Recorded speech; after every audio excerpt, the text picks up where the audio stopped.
Bonjour. Alors, je vais terminer la solution de cet examen que vous voyez ici, en donnant la solution du dernier exercice, l'exercice 4. Voilà donc cet exercice. On se donne l'espace des fonctions continues de 0, 1 vers R, espace vectoriel sur R. Alors, on rappelle que c'est un espace de Banach pour la norme l'infini, qui est ici définie, et qu'il y a une autre norme, qui est la norme 1, c'est comme ça qu'on la note, l'intégrale de 0 à 1 de valeur absolue de f de t, d de t. Évidemment, nous avons étudié ici cette norme pour les exercices, mais on donne cet exercice pour voir si les gens ont retenu les méthodes, comment on peut montrer qu'elles sont comparables mais pas équivalentes. C'est justement l'objet de cette question, montrer que ces deux normes sont comparables mais ne sont pas équivalentes. On regarde la solution. Alors évidemment, la norme 1, c'est l'intégrale de f de t, d de t, valeur absolue de f de t.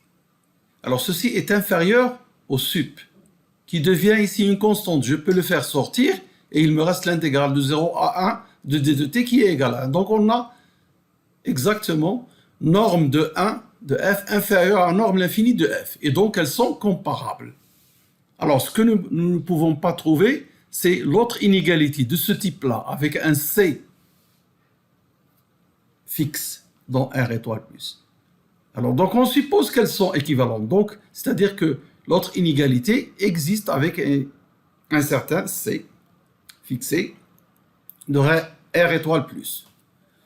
Alors on va l'appliquer à des fonctions particulières pour trouver un contre-exemple. Et les plus simples, ce sont les fonctions polynômes et juste plus précisément les monomes du type fn de t égale tn. Alors si on applique cette relation, donc on a supposé qu'elles sont équivalentes. Donc on a cette inégalité pour une constante fixée. Si vous mettez le sup de tn ici, vous trouvez 1. Et l'intégrale de tn, la norme 1 de f qui est égale à tn, fn, ce sera quoi? C'est l'intégrale de 0 à 1 de tn d de t. Donc ce sera tn plus 1 sur n plus 1 comprise entre 0 et 1, et ça donne 1 sur n plus 1. Je répète, l'intégrale de 0 à 1 de tn d de t, c'est 1 sur n plus 1. Et donc si on a cette inégalité vraie, quel que soit f dans x, je vous rappelle, c'est l'espace des fonctions continues. Voilà x. Les monomes en font partie, ce sont des fonctions continues. Alors si cette relation est vraie, pour ces monomes, voilà ce que ça donne. Et évidemment, ceci, vous le devinez bien, vous le voyez bien que c'est absurde, parce que faites tendre 1 vers l'infini, vous trouvez 1 inférieur à 0. Donc, les normes l'infini et norme 1 sont comparables, mais ne sont pas équivalentes. Les conclusions. Évidemment, dans un espace de dimension finie, toutes les normes sont équivalentes. Oui, toutes les normes sont équivalentes. Donc ici, nous avons deux normes qui ne sont pas équivalentes dans cet espace X, alors il est de dimension infinie, déjà.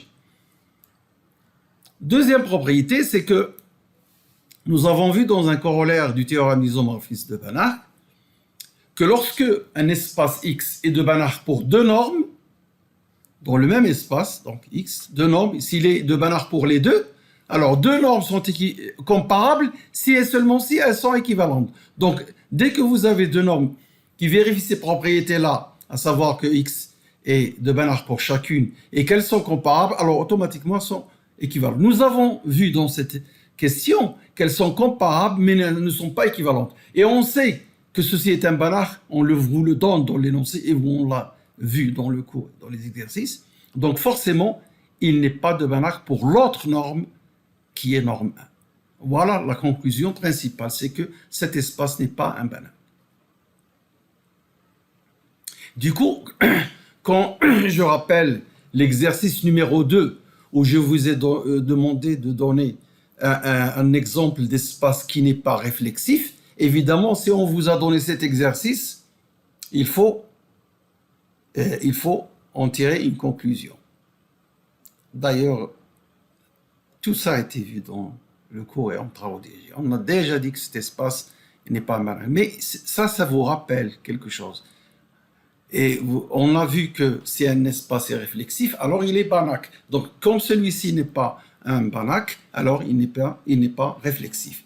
Et vous aurez pu le donner comme exemple dans l'exercice 2. Bien. Alors, donc, la question numéro 1 est terminée.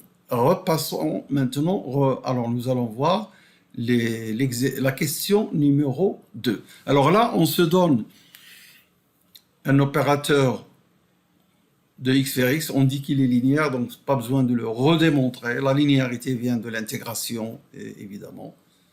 L'intégrale est linéaire. Vous mettez f plus g ici, évidemment. Vous pouvez sortir tf plus tg, et donc vous avez la linéarité. Même chose si vous mettez lambda f. Bon. Ce qu'on vous demande, c'est la continuité. Autrement dit, montrer que c'est un opérateur borné. Un opérateur continu, vous savez quelle est la méthode. Mais nous avons deux normes ici, donc nous devons définir la configuration. La linéarité de t n'a rien à voir avec les normes. C'est une chose algébrique, ça n'a rien à voir. Mais lorsqu'on étudie la continuité, on doit décider. En général, on utilise la norme l'infini. Mais là, on veut justement voir qu'est-ce qui se passe pour ces deux normes-là. Nous allons voir quelque chose que nous allons conclure tout à l'heure. Alors, on se donne la configuration où on va de x vers x avec la même norme au départ et à l'arrivée, norme l'infini. Étudions la continuité.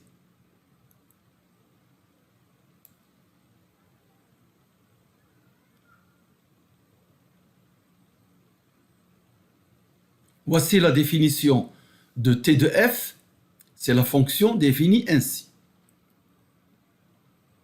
Bon, alors je vais majorer la valeur absolue de tf de x pour après passer au sup. Alors ce que je peux remarquer, c'est quand je regarde les rédactions des réponses de l'examen, les gens confondent tf, tf de x, f de x. Alors, quand on écrit norme de tf de x, ça n'a aucun sens, parce que tf de x, c'est un réel. Vous lui mettez deux tirés par là et là, ça veut dire la norme de tf de x. De quelle norme vous parlez?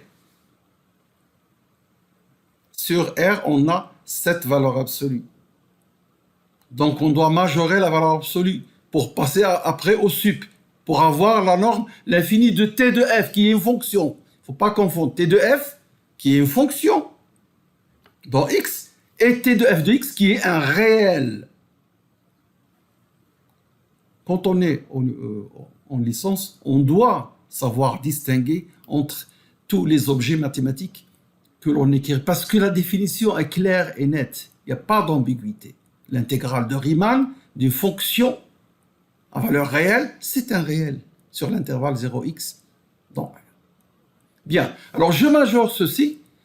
La valeur absolue de cette intégrale est inférieure à l'intégrale de la valeur absolue de ce qui est à l'intérieur.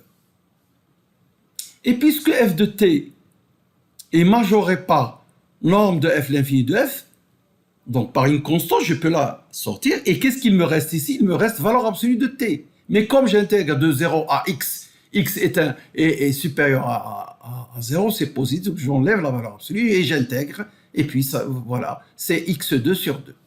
Je ne vais pas vous faire un dessin pour vous montrer que l'intégrale, c'est x2 sur 2 fois norme l'infini de f. C'est pas fini.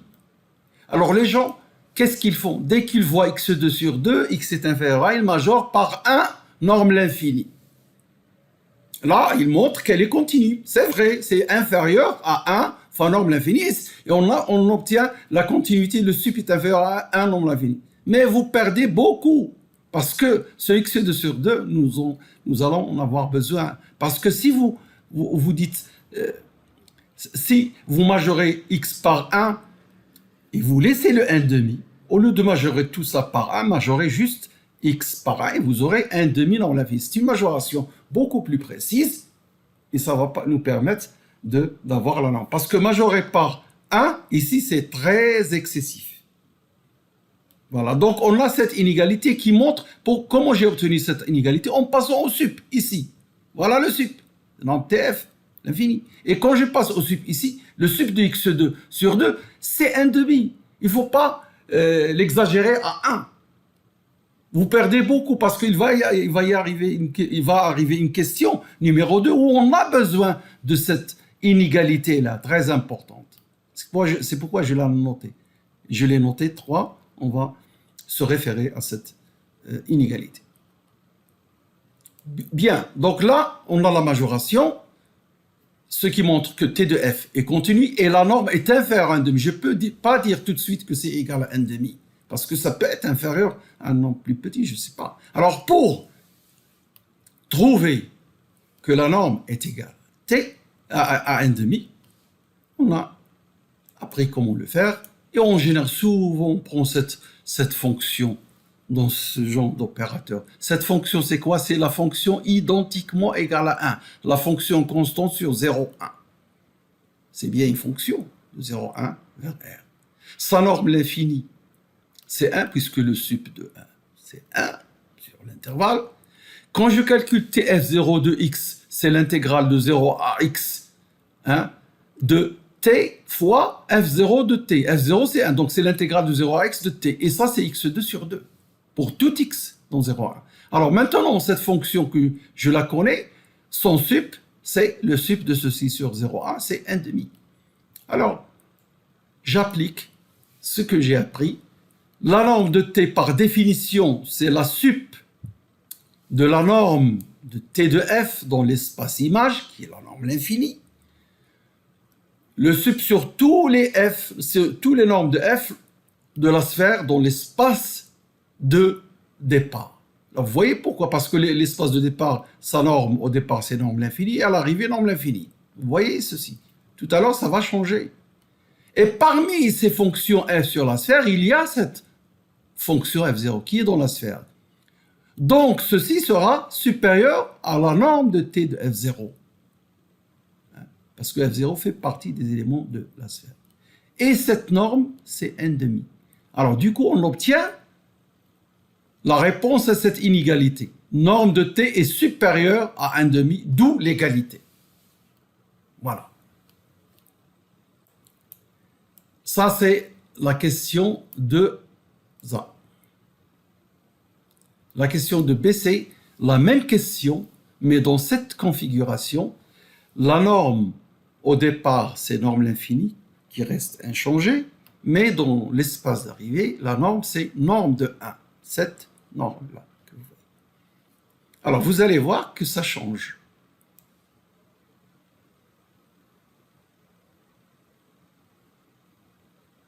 Alors, étudions la continuité de t dans le cas suivant. T est un opérateur linéaire, ça ne change rien, ça n'a aucune relation avec les normes ou la topologie, la linéarité. Et d'après 3, alors je vous ai dit tout à l'heure, on va se référer à cette relation. Alors, c'est quoi 3? 3, c'est ceci. Tf de x, le réel Tf de x, est inférieur à x2 sur 2, norme f l'infini, quel que soit x dans 0,1. Et donc, je vais exploiter cette relation. Donc, quand je mets l'intégrale norme 1 de f, c'est l'intégrale de 0 à 1 de valeur absolue de Tf de x. Comme j'ai dit que ce Tf de x en valeur absolue est inférieur à x2 sur 2, donc ceci est inférieur à ça. Et puis, ça, c'est une constante qui ne dépend pas de x. Je la fais sortir et je calcule l'intégrale de 0 à 1 de x2 sur 2 d de x, c'est 1/6. Ainsi, j'ai donc cette relation. La norme de t de f dans l'espace d'arrivée est inférieure à 1/6, la norme de f dans l'espace de départ, et donc t est continu. Je rappelle cette configuration de x avec la norme l'infini vers x avec la norme 1, et la norme est inférieure à cette constante que j'ai obtenue. Alors, vous voyez, si vous perdez cette majoration, en mettant tout simplement x2 sur 2 inférieur à 1, vous n'allez pas retrouver ce 1/6. Et il ne va pas sortir du ciel, il est là parce que j'ai majoré correctement, je n'ai pas laissé cette majoration passer. Bien, alors maintenant, reprenons la même fonction f0, constante égale à 1. Alors, la norme de départ de f0, c'est toujours norme l'infini est égale à 1. T de f0 de x ne change pas, c'est toujours la même. Mais la norme de tf0 dans l'espace d'arrivée, c'est quoi? C'est l'intégrale de 0 à 1 x2 sur 2 dx, c'est 1/6. Et comme j'ai fait dans la question précédente, la norme de t, c'est le sup de t de f dans la norme, avec la norme de l'espace d'arrivée, sur la sphère unité dans l'espace de départ. Norme de f, l'infini égale à 1. Cette fois-ci, norme de t de f, donc avec la norme 1. Et comme f0 est un élément de la sphère dans l'espace de départ, donc ceci est supérieur à t de f0, 1. Nous avons dit que c'est 1/6. Et du coup, nous obtenons la réponse à cette inégalité, à savoir norme de t est supérieur à 1/6. On conclut donc que norme de t est égale à 1/6. Voilà, l'exercice est terminé. Merci de votre attention. À la prochaine, Inch'Allah.